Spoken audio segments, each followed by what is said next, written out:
Good day, sir. Good day, everyone. This is Group 2, and this is my member, Jeric Escobal, Joel Padungaw, Jan Remart Padungaw, Jan Michael Mabano, Jan Renier Lagare, Adrian Cinco. Today, we will discuss the IMDG code and IMSBC code in relation of the carriage of dangerous cargoes. What is the IMDG code? IMDG stand for International Maritime Dangerous Goods Code. Ito ay ginawa ng International Maritime Organization upang kontrolin ang transpo ng packaged dangerous goods by sea. Packaged means naka-container, naka-drum, naka-box, or naka-tank. It is mandatory under SOLAS Convention, meaning required itong sundin ng lahat ng member countries.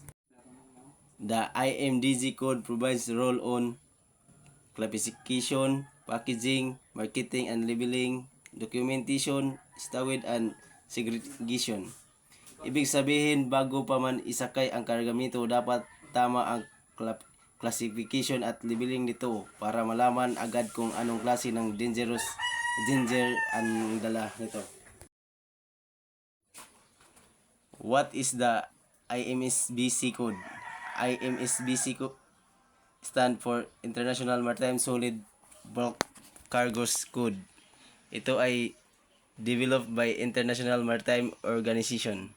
Unlike IMDG and IMSBC code ay para sa solid bulk cargoes. Solid bulk cargoes are material loaded directly into the cargo hold without packaging. Example, coal, nickel ore, iron ore, grain. These materials are transferred in large quantities and can affect shape stability. Introduction to dangerous cargo. Dangerous cargo pose risk to ship, crew, and the environment. Ano ba nga ang dangerous cargo? These are materials or substance that can cause harm during transportation. Marami itong nanudulot, sunog, pagsabog, o pagkalason, o environmental damage kapag hindi tama ang paghandle. Example include chemical, fuel, explosive, industrial gases, bulk minerals. Because of this race, strict international regulation are required. Hindi ito optional, mandatory. Ito ay para sa lahat ng shipping company.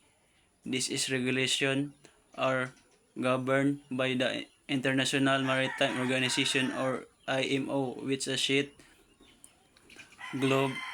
global maritime safety standard. IMDG hazard classes. The IMDG code classifies dangerous goods into 9 hazard classes. Each classes represent different types of risk. For example, Class 1, explosive. Class 2, gases. Class 3, flammable liquids. Class 4, flammable solid. Class 5, oxidizer, organic peroxide. Class 6, poison toxic inhalation hazard. Class 7, radioactive materials. Class 8, corrosive. Class 9, miscellaneous hazardous materials. Bakit mahalaga ang classification? Because proper classification determines how the cargo should be packaged, when it should be stored, what level should display, what emergency action should be taken. Kung mali ang classification, maaaring magdulot na ito ng malaking aksidente. Example of IMSBC regulated cargo. Example include coal can self-heat and cause fire. Nickel ore prone to liquefaction. Iron ore heavy and affects ship stability. Grain can ship it not properly trimmed. Its cargo type has specific safety requirements under the IMSBC code. Coal must be monitored by temperature. Nickel ore must pass moisture limit testing. Grain must be properly labeled or trimmed. Hindi pwedeng basta i-load lang, may tamang proseso. Importance to maritime safety. Both codes reduce accident at sea. They protect the crew, the vessel, the cargo, the maritime environment. Without this code, this would be more fires, more ships sinkings, more environmental pollution. They also ensure international compliance. All ships engaged in international trade must follow this regulation. Safety at sea is not optional, it's a global responsibility. Conclusion. To conclude, the IMDG code ensures safety in transporting packaged dangerous goods. The IMSBC codes ensure safety in transporting solid bulk cargoes. Both are developed by the International Marine Organization and the mandatory under international marine law.